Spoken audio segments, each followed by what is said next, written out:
오늘 또 예배자 오신 모든 분들을 축복하고 환영합니다. 우리 박수로 서로를 격려하고 또 축복하고 또 환영하도록 하겠습니다. 잘 오셨습니다. 잘 오셨습니다. 네, 이 시간을 함께 말씀의 자리로 나아가기 전에 우리가 항상 하듯이 우리 자신에게 선포하면서 함께 말씀의 자리로 나가도록 하겠습니다. 우리 가슴에 손을 얹고 이렇게 한번 선포하도록 할까요?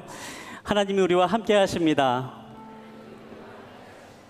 하나님은 나를 사랑하십니다. 나는 하나님의 사랑받는 자녀입니다. 이 시간에 잠깐 그대로 함께 기도하도록 하겠습니다. 하나님, 이 시간에 우리를 사랑하시는 그 하나님의 마음이 이 마음 가운데 부어지는 시간 되기를 원합니다.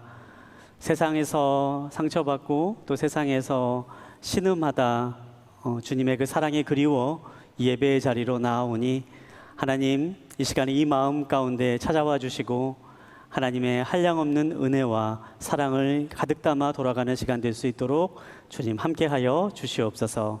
이 시간에 말씀하여 주시옵소서. 감사합니다. 살아계신 예수님의 이름으로 기도합니다. 아멘. 네, 저희가 성품을 주제로 함께 계속해서 말씀을 나누고 있습니다. 말씀을 준비하면서요, 며칠 전에 한 신문 기사가 눈에 띄었습니다. 신문 기사 제목이 이런 제목이었는데요. 짜장면 먹으러 온 노 부부를 왜 문전박대하나라는 제목의 기사였습니다. 제가 이 기사를 참 인상 깊게 읽었는데요. 기사의 내용은 이렇습니다. 기자분이 하루는 이제 아내분과 함께 점심 식사를 이렇게 먹기 위해서 짜장면을 먹으려고 옆에 인근에 있는 백화점에 짜장면집을 방문했다라고 합니다. 근데 이 집이 굉장히 유명한 집이었던 것 같아요. 그래서 이제 많은 사람들이 대기하고 있었는데, 그런데 이제 그곳은 이제 대기표도 이제 받아야지만이 이제 들어갈 수 있는 그런 곳이었다고 합니다.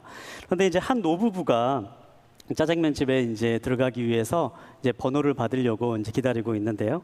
그런데 이 노부부가 그 대기표 앞에서 한참을 이렇게 서 있는데도 이렇게 번호를 받지 못하고 계속 있는 겁니다. 그래서 이제 거기 보면서 이제 몇 명인지도 이제 하고, 그리고 뭐 핸드폰 번호도 기록하고, 그리고 맨 마지막에 이제 신청하기를 눌러야 되는데 신청하기를 계속해서 누르는데도 이렇게 변화가 없는 겁니다. 신청하기 버튼이 활성화가 되지 않는 거죠. 근데 계속해서 이제 그 할아버지가 계속해서 신청하기 버튼을 계속해서 누르는데 도무지 이렇게 신청하기가 안 되는 겁니다. 그래서 이제 뒤에 있던 이 기자분이 이게 무슨 일인가 하고 뒤에서 봤더니 한눈에 쫙 들어오지 않는 이제 한쪽 구석에 개인정보 신청 동의라고 하는 그 체크하는欄이 있었는데, 그 체크하는欄을 누르지 않아서 신청하기가 되지 않았던 이제 그런 상황이었던 거예요.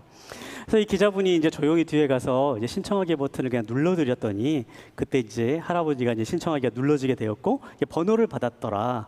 그러면서 이제 그곳이 이제 핸드폰 번호를 입력을 하면은 이제 순서가 돌아오면 핸드폰으로 이렇게 연락이 와가지고 이제 뭐 몇 사람 남았습니다 이렇게 알려주기도 하는 이제 그런 나름대로의 굉장히 첨단 그러한 시스템이 있는 곳이었는데, 그런데 이 이제 할아버지와 할머니는 이제 그런 것을 아는지 모르는지 그냥 자기 순서가 혹시라도 지나갈까봐 계속해서 그 문 앞에서 기다리고 앉아 있는 모습을 계속해서 보았다. 이제 그런 내용의 기사를 이제 쓴 겁니다. 그 기사 가운데 이제 그 모습을 보면서 자신이 이제 생각났던 이제 그런 말을 문장으로 표현한 내용이 있었는데요. 그 순간 일요일 점심으로 짜장면을 먹으러 오는 평범한 일, 그런데도 입장하기도 전에 무심하고 대답 없는 기계가 마치 그 어르신들을 문전박대를 하는 것처럼 느껴졌었다. 이제 이렇게 기사를 쓴 내용을 보았습니다. 그 뒤로도 쭉 이어지는 이제 여러 가지 얘기들이 계속 나오는데요. 요즘 우리가 어떤 뭐 식당을 가거나 뭐 커피숍을 가더라도요, 요즘 뭐 키오스크로 주문하는 곳이 굉장히 많이 있죠. 근데 저도 이제 키오스크를 이제 많이 쓰면서 때로는 이게 참 편리하다라고 이제 그렇게 느껴질 때도 있는데요. 또 그런데 어떤 곳에 가면은 이 키오스크가 굉장히 복잡한 곳이 있더라고요.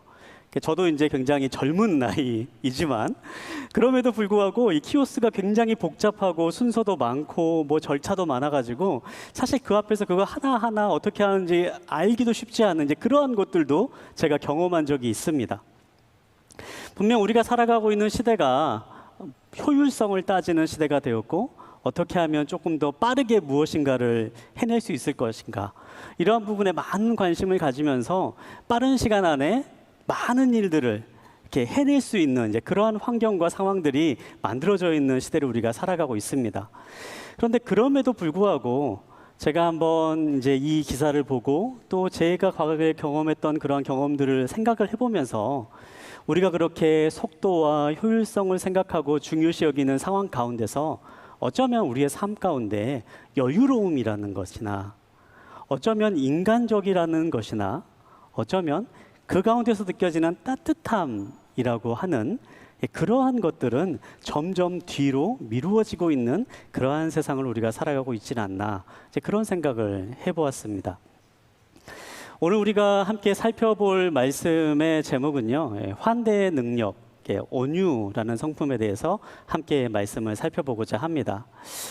점점 따뜻함을 잃어가는 것과 같은 세상에서 점점 여유로움이 사라져가는 것 같은 그런 세상 가운데서 우리가 성경에 나와 있는 이 온유의 의미를 함께 살펴보고, 또 우리가 그 온유의 길을 걸어가기 위해서 우리가 기억해야 될 것들은 어떠한 것들이 있는가, 이 시간에 함께 살펴보면서 우리의 삶 가운데 성경에서 말하는 그러한 온유의 열매가 맺혀지는, 그래서 따뜻함과 여유로운 삶이 우리의 삶 가운데서 풍겨날 수 있는 그러한 저와 여러분이 되기를 간절히 소망합니다. 오늘 우리가 함께 말씀을 읽고 또 함께 말씀의 자리로 나가도록 하겠는데요, 오늘 우리가 함께 볼 하나님의 말씀은 갈라디아서 5장 22절부터 23절까지 있는 말씀, 그리고 민수기 12장 3절, 시편 37편 11절에 있는 말씀입니다. 우리 차례차례 한 목소리로 함께 읽도록 하겠습니다. 우리 함께 보겠습니다. 그러나 성령의 열매는 사랑과 기쁨과 화평과 오래 참음과 친절과 선함과 신실함과 온유와 절제입니다. 이런 것들을 금지할 율법은 없습니다. 이 사람 모세는 온유함이 지면의 모든 사람보다 더하더라. 그러나 온유한 사람들은 땅을 유산으로 얻을 것이고 큰 평화를 누리며 기뻐할 것입니다. 아멘. 우리가 온유에 대해서 나와 있는 말씀들을 함께 읽어보았는데요, 이 온유라고 하는 말이 어떠한 말인가? 이 온유라고 하는 말은요, 이 한자어입니다. 한자로 따뜻할 온과 부드러울 유라고 하는 한자어가 합쳐져서 온유라고 하는 말을 이제 사용하게 되는데요, 이 한자가 가지고 있는 뜻처럼 따뜻하고 부드러운 이제 그러한 의미를 가지고 있는 것처럼 사전적인 정의도요, 비슷합니다. 사람이 가지고 있는 성격이나 태도가 온화하고 부드럽다라고 하는 의미로 이 온유하다를 사전적으로 정의할 수가 있는 거지요. 여러분, 이 온유한 사람, 온유한 성품에 대해서 여러분은 어떻게 생각하십니까? 여러분의 삶 가운데 이 온유함이 맺혀지길 원한다, 여러분이 이렇게 온유한 사람이 되고 싶다, 그런 생각을 여러분들은 하십니까? 이 온유라고 하는 말은요, 사실 이 성경이 기록되었던 시대의 문화를 생각을 해보면요, 사실 그 시대에는 이 온유라고 하는 덕목이 그렇게 가치 있는 덕목으로 여겨졌지는 않았습니다. 이 그리스 로마 시대에는요, 사실 이렇게 부드럽고 무엇인가 따뜻하고 그러한 유한 사람보다는요, 무엇인가 냉철하고 무엇인가 카리스마 넘치면서 사람들을 한 손에 확 휘어잡을 수 있는, 자신이 가지고 있는 힘이나 권력을 가지고 사람들을 지배하고 통치할 수 있는 그러한 사람들을 더 좋은 덕목으로 여기는 시대였다라고 합니다. 그런데 오늘날도 어찌 보면 좀 비슷하지 않나, 그런 생각을 해봅니다. 제가 이제 이 말씀을 준비하면서요, 좀 재미있는 사이트를 하나 발견했는데요, 그 사람들이 그 어떤 단어를 얼마나 많이 사용하는가라고 이제 그런 것들을 분석할 수 있는 사용 빈도수를 이렇게 볼 수 있는 이제 그러한 사이트가 있더라고요. 제가 그 사이트에 이 온유라고 하는 말, 영어로는 젠틀리스라고 하는 이제 그 말을요 한번 검색해봤습니다. 그랬더니 이렇게 이제 그래프가 쭉 나오는데요, 무려 1800년부터 온유라고 하는 말이 얼마나 자주 사람들에게 쓰여졌는지가 분석된 그런 그래프입니다. 한번 그래프를 한번 보여봐 주시겠어요? 네, 맨 그 끝에 있는 쪽이 1800년도이고요. 1800년부터 이게 쭉 온유라고 하는 말이 얼마나 많이 사용되었나, 그 사용 빈도가 나와 있는데요. 처음에 온유라는 말이 1800년도부터는 굉장히 많이 사용하는 사람들이 많이 사용하는 그런 말이었다라고 합니다. 그런데 이게 꺾이기 시작하는 시점이 있는데 그때가 1850년대, 이제 숫자가 잘 보이지 않습니다만 1850년도부터 꺾이기 시작해서 쭉 급격하게 떨어지는 거예요. 그래서 제가 왜 이렇게 온유라는 말이 사람들이 많이 쓰지 않고 이렇게 많이 중요하지 않게 생각하게 된 계기가 무엇일까 생각해 봤더니요. 이 1850년도부터 사람들이 급격하게 산업화가 이루어지는 시대입니다. 산업혁명이 이루어지면서 사람들이 생각하기에 더 많은 것을 생산하고 더 효율적으로 아까 얘기했던 것처럼 더 빠르게 무엇인가를 생산하는 것이 더 중요하다라고 사람들이 생각하기 시작하면서 무언가 여유롭고 무언가 따뜻하고 사람들을 좀 돌봐줄 수 있는 그러한 온유라고 하는 말이 점점점 관심 밖으로 밀려나게 되었다라는 것이죠. 그러면서 세계 전쟁을 거치게 되고 냉전 시대를 거치게 되면서 점점점 이 온유라고 하는 덕목 가치가 사람들에게 존중받지 못하고 이렇게 중요하지 생각하지 않는 그러한 인식되기 시작했다라고 합니다.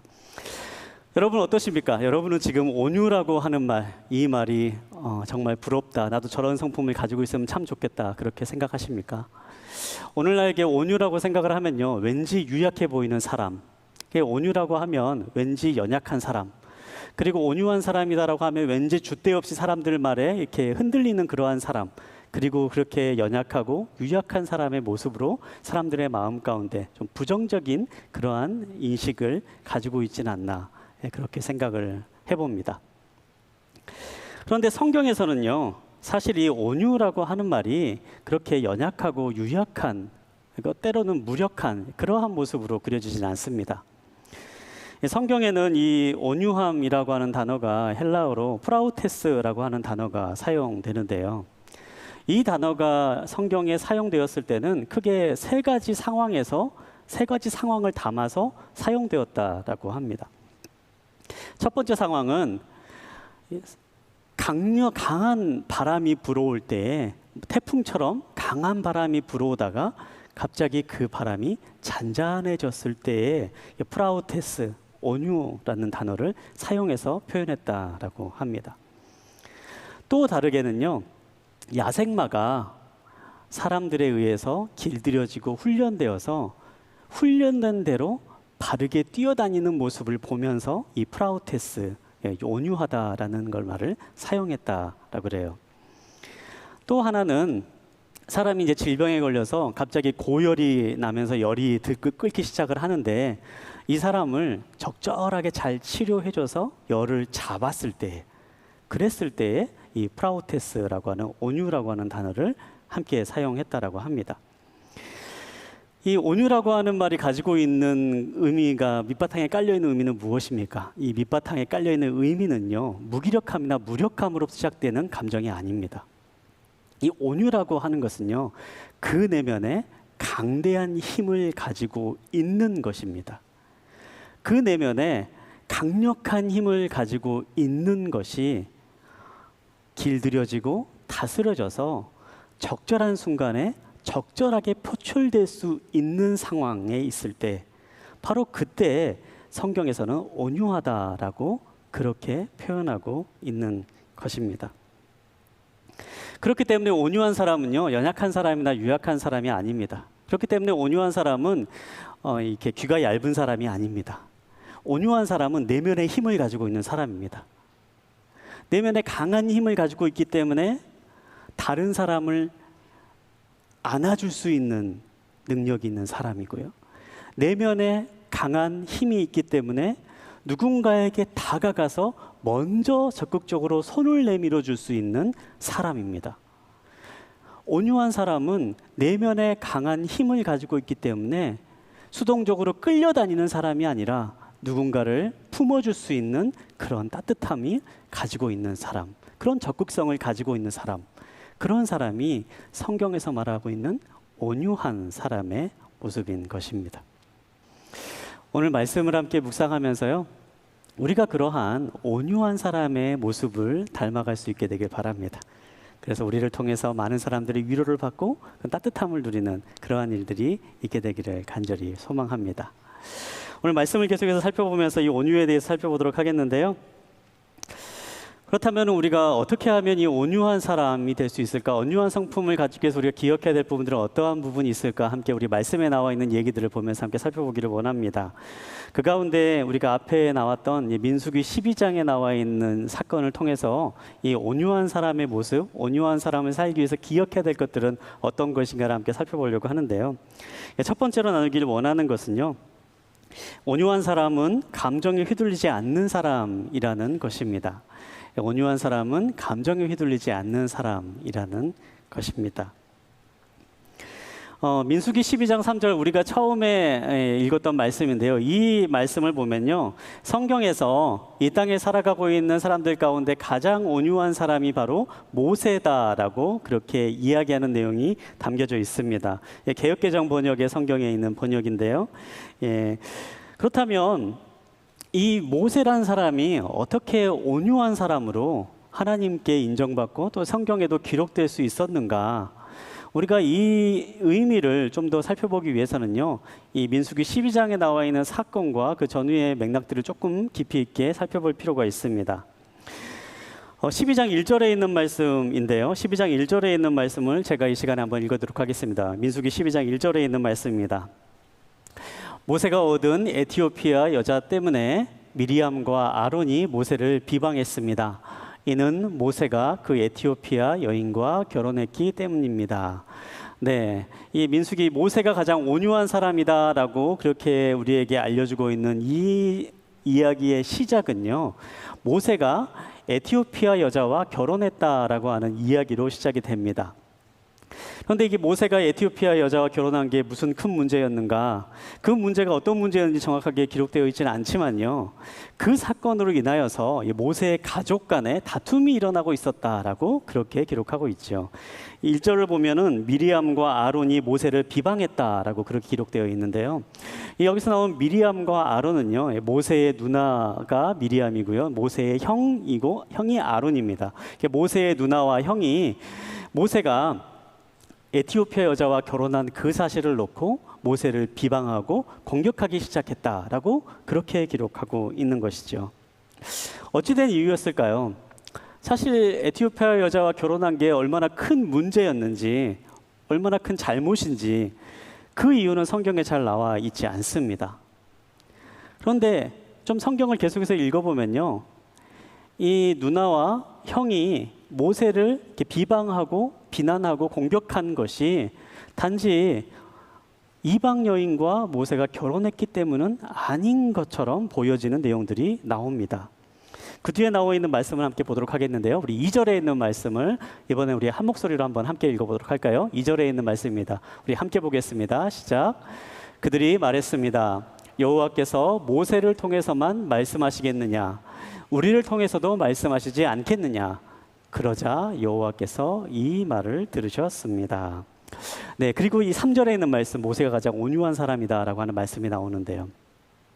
앞서서 1절에서 이 가족들이 모세가 에티오피아 여자랑 결혼했다라는 것을 가지고 비방했다라고 그렇게 기록하고 있습니다. 그렇다면 그 다음에 나와야 될 것은요, 그 다음에 해야 될 것은 왜 잘못했는지, 네가 어떤 행동을 잘못했는지 이런 말이 나오는 게 자연스럽게 되는 거죠. 네가 이렇게 했기 때문에 내가 너한테 이렇게 뭐라고 말을 하는 거야, 이렇게 말을 하는 게 자연스러운 이야기의 흐름일 겁니다. 그런데 있는 말씀을 보면요, 다른 얘기가 나오고 있는 거예요.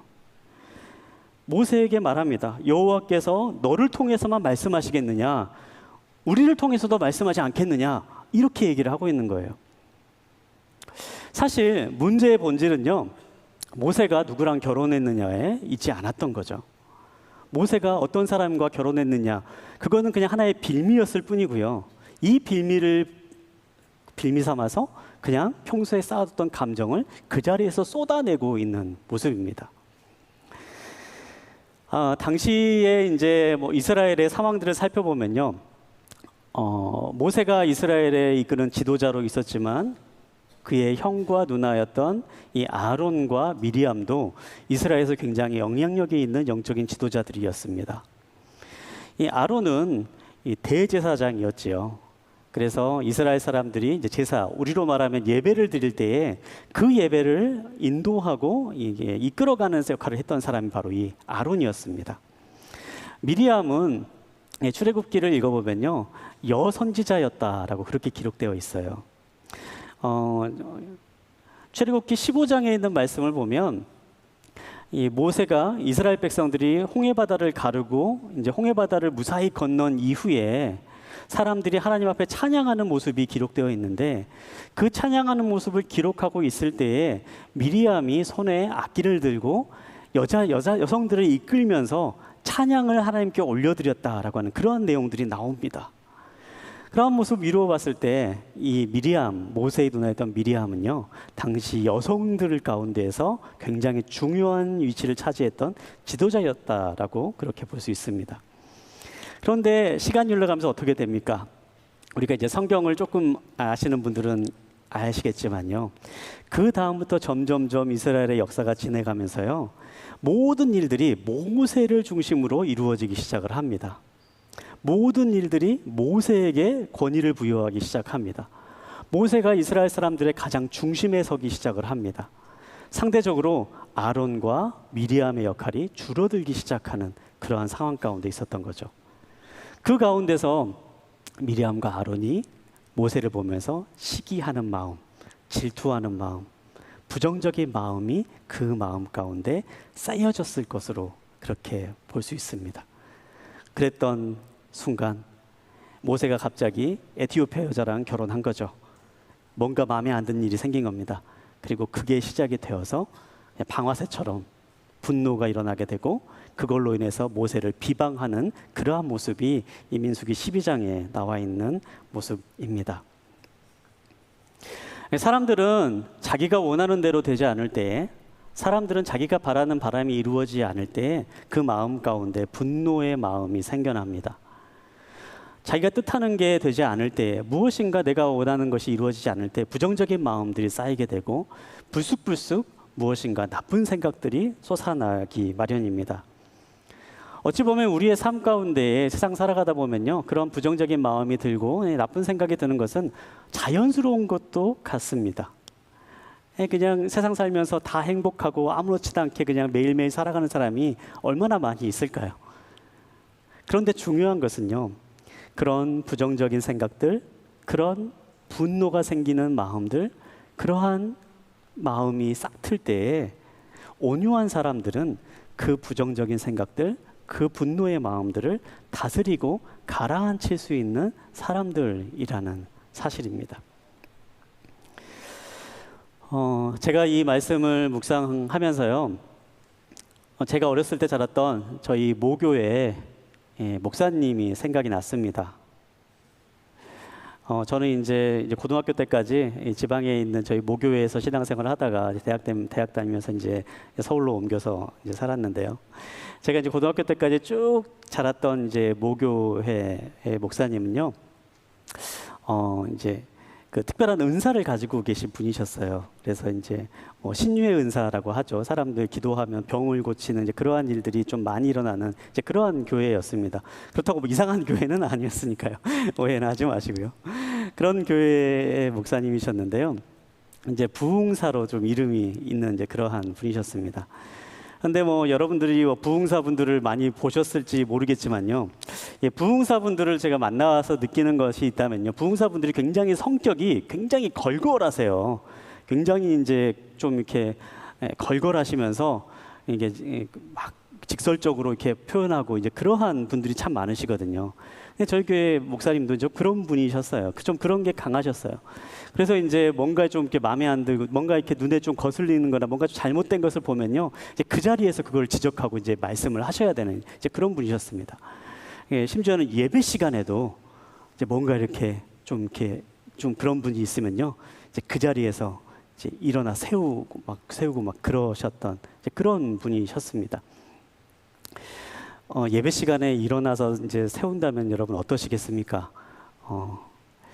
제가 이제 저희 모교회 목사님에 대해서 이렇게 말씀드릴 수 있는 것은요, 그 목사님이 저희 아버지셨어요. 저도 예배 시간에 일어난 적이 있습니다. 친구랑 이렇게 장난치다가 일어나라 해서 저도 일어난 적이 있습니다. 저는 여러분들 일어나라고 하지 않을 거니까요. 걱정하지 않으셔도 됩니다. 근데 이제 제가 아버지를 곁에서 이제 오랫동안 이제 보면서 느꼈던 것은요. 저희 아버지가 이제 그런 좀 약간 성격 급한 분이셨어요. 그래가지고 이제 화도 좀 내실 때도 있으시고 이제 그러셨는데, 제가 이제 아버지를 오랫동안 함께 곁에서 보면서 느끼는 것은요.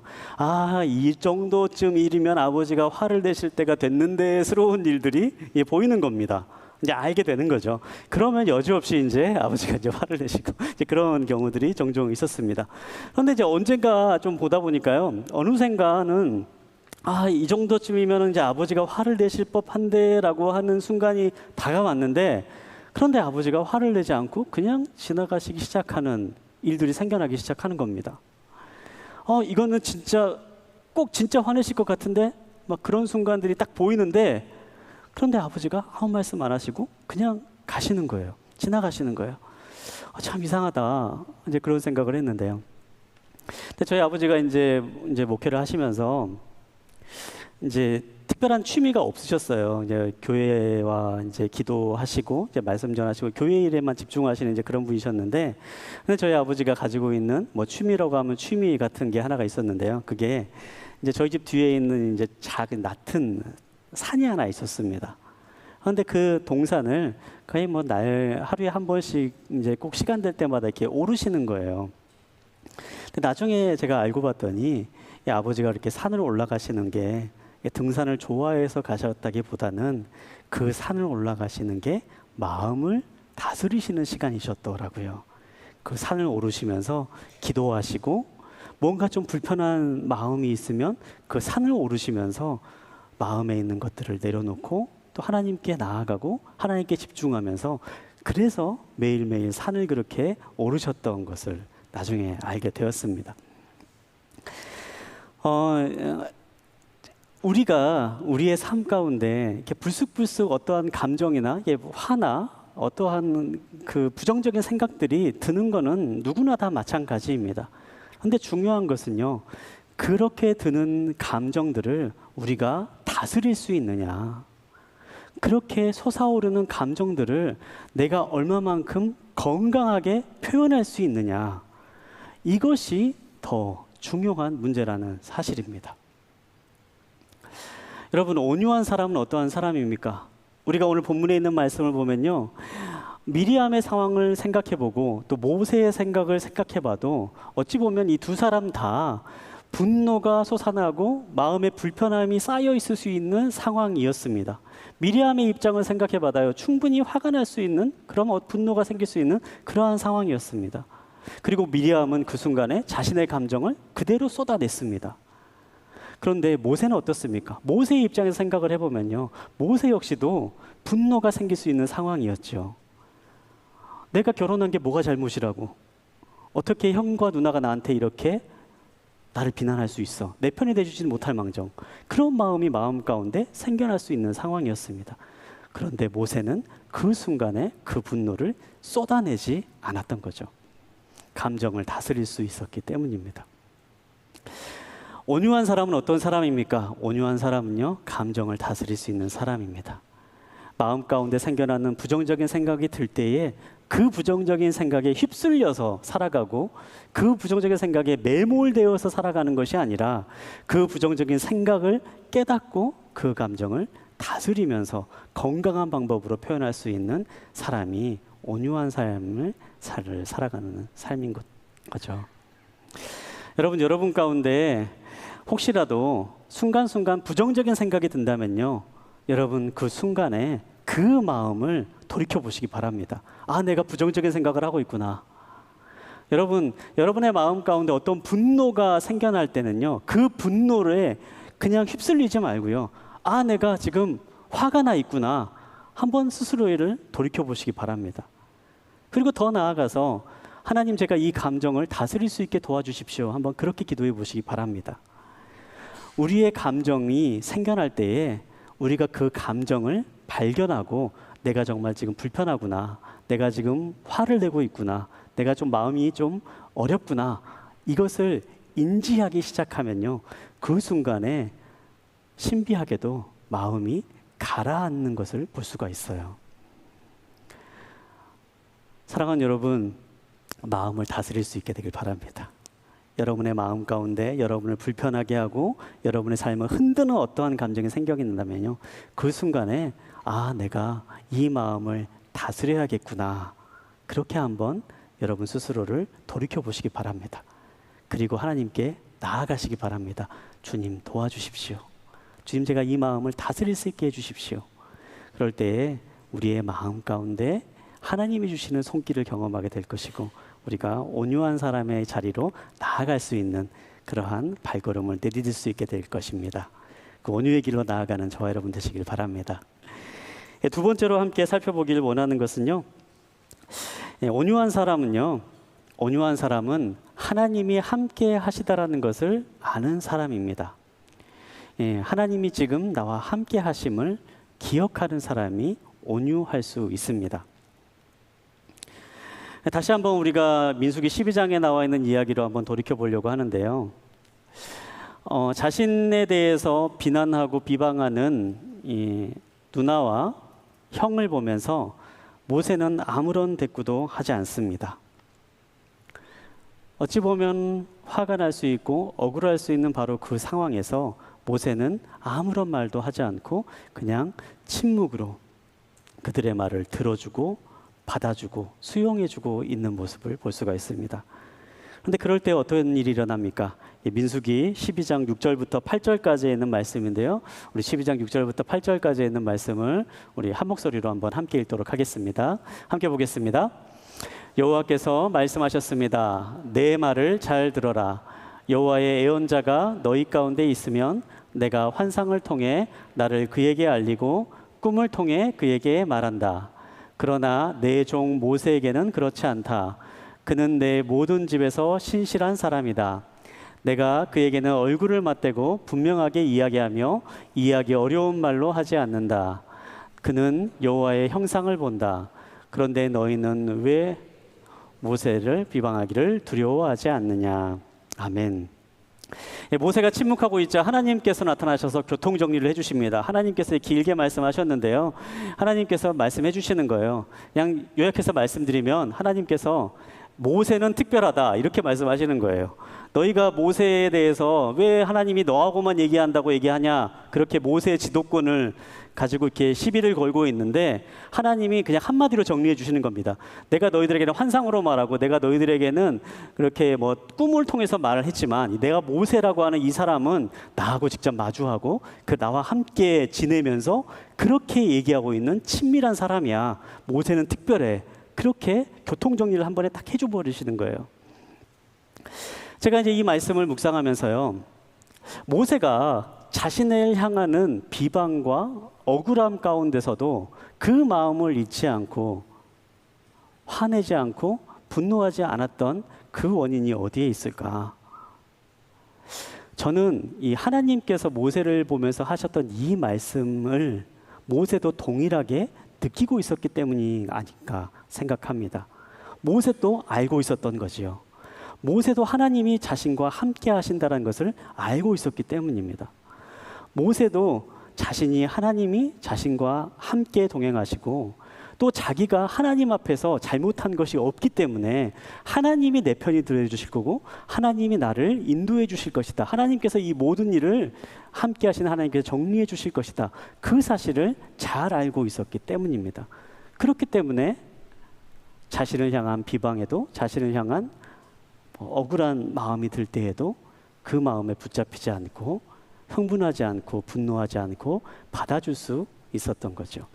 모세의 마음 가운데는 하나님이 함께 하신다라는 것을 분명하게 기억하고 있었기 때문입니다. 제가 오래전에 그 몽골의 아우니치를 간 적이 있습니다. 몽골의 아우니치를 갔었는데요. 몽골의 아우니치를 간다고 하니까요, 사람들이 꼭 같이 하는 말이 있었어요. 몽골의 아우니치를 가면, 몽골에 가면 몽골의 대초원에서 말을 꼭 한번 타봐야 된다. 저한테 그렇게 말씀을 하시더라고요.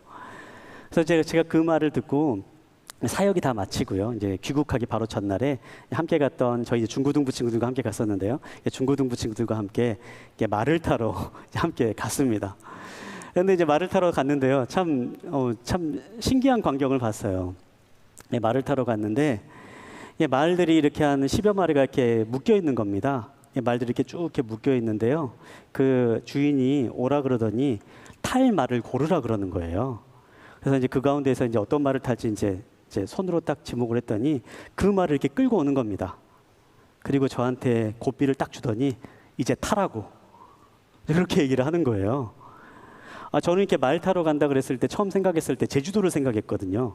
누가 이렇게 앞에서 말고삐를 끊어주고 말 타는 것도 친절하게 알려주면서 이렇게 그렇게 이제 안내해 줄 거라고 생각을 했는데요. 몽골의 말 타는 법은요, 그냥 말고삐를 건네주는 거에 전부였습니다. 그냥 타라는 거예요. 제가 굉장히 그 문화 충격을 받았는데, 그런데 이제 같이 갔던 선교사님이 저한테 한 말씀 하시는 거예요. 목사님, 겁만 안 내면 됩니다. 두려워하지만 않으시면 됩니다. 이제 그렇게 딱 말씀하시는 거예요. 목사님 만약에 말 탔는데 겁이 내면요, 두려워하면요, 그 두려워하는 것을 말이 알아요. 그렇게 얘기를 하시고 그러면서 말이 말을 안 듣기 시작합니다. 그래서 두려워하지만 않으면 넘어지지 않고 그냥 탈 수 있으니까 그냥 타시라고. 그래서 제가 이렇게 말을 탔는데요. 처음에는 되게 어려웠지만 타다 보니까 어떻게든 타게 되더라고요. 근데 제가 그때 참 큰 깨달음이 있었어요. 저는 그냥 말을 탄다면 별로 그렇게 별다른 생각 없이 그냥 말이 탄다 이렇게 생각을 했었는데, 알고 보니까요, 말을 탄다라는 것은요, 말을 타고 있는 사람과 그 사람을 태운 말이 같이 느끼는 것이 있다라는 사실이었습니다. 말이 자신이 태운 사람이 겁을 내고 있으면 말도 똑같이 겁을 먹는다라 그래요. 그래서 말을 듣지 않고, 그래서 겁을 내기 때문에 가라는 대로 가지도 않고, 그래서 떨어뜨릴 수도 있고, 이제 그러한 상황이 온다라고 합니다. 반면에 위에 타고 있는 사람이 막 담대하게 막 이렇게 말을 몰기 시작하면요, 말도 힘을 내서 막 달린다라고 합니다. 근데 타고 있는 사람이 또 유순한 성격에 있는 사람이면 말도 굉장히 스무스하게 달린다라 그래요. 타고 있는 사람의 성품이 말에게도 그대로 이렇게 흘러간다라는 거죠. 제가 이 말씀을 묵상하면서 어찌 보면 우리들의 삶도 그렇지 않나. 우리들의 삶이 누구를 우리의 뒤에 태우고 살아가느냐, 어떤 존재를 우리의 뒤에 태우고 살아가느냐, 누구와 함께 살아가느냐가 어찌 보면 그 사람으로부터 나의 삶에 영향을 받고 내가 변화가 되는 일들이 일어나지 않는가, 그런 생각을 해보았습니다. 사실 우리가 온유한 사람이라고 얘기하고 있는 이 모세는요, 처음부터 온유한 사람이 아니었습니다. 성경을 보면 이 모세의 젊었을 때의 모습을 보면요, 굉장히 다혈질이면서 우락부락한 성격의 사람이었습니다. 그가 이집트의 왕자로 있었을 때에 이집트에 있던 관리를 맨손으로 때려 죽일 정도로의 그렇게 과격한 사람이었습니다. 그랬던 모세가 어떻게 변화될 수 있었습니까? 그가 하나님과 함께 동행하는 삶을 계속해서 살아오면서 하나님의 성품이 그의 삶 가운데 스며들기 시작했기 때문이지요. 그렇기 때문에 하나님의 성품인 온유한 마음이 찾아오기 시작하고 모세의 생각이 바뀌게 되고 모세의 말이 바뀌게 되는 사건이 일어나게 되는 것입니다. 사랑하는 여러분, 우리가 어떻게 하면 온유한 삶을 살아갈 수가 있습니까? 우리가 어떻게 온유한 사람이 될 수 있습니까? 그 비결은요, 우리가 예수 그리스도와 함께 동행하는 삶을 살아갈 때에 이루어지는 줄 믿습니다. 우리가 예수님과 함께 살아갈 때에 그 예수님의 온유한 성품이 우리의 삶 가운데 들어오게 되고, 그 온유한 성품이 우리의 삶을 변화시키게 되고 자연스럽게 예수님을 닮은 온유한 말과 행동으로 드러날 수 있게 되는 것이죠. 우리가 계속해서 성품에 대해서 이야기하고 있는데요, 이 성품이 가지고 있는 공통점은요, 우리가 이 성품을 얻기 위해서 어떤 일을 해야 된다라는 것을 성경은 말하는 게 아니라는 사실입니다. 이 성품에 대해서 이야기하고 있는 것은요, 성경은 복음을 통해서 우리가 무슨 일을 해야 돼라고 말씀하시는 것이 아닌, 복음을 통해서 너희는 어떤 사람이 될 거야 라고 말씀하신다는 사실을 우리가 기억해야 됩니다. 이 성품은요, 우리가 예수님을 품고 예수님과 함께 살아가고 예수님을 믿으면서 살아갈 때에 우리의 삶 가운데 자연스럽게 이러한 삶의 모습이 드러나게 돼 있습니다. 사랑하는 여러분, 모세가 그랬던 것처럼, 또 많은 믿음의 사람들이 그랬던 것처럼, 우리가 예수님과 함께 동행하는 삶을 살 수 있게 되길 바랍니다. 그러할 때에 우리의 삶 가운데 그분의 성품이 열매 맺는 일들을 경험하게 될 것입니다.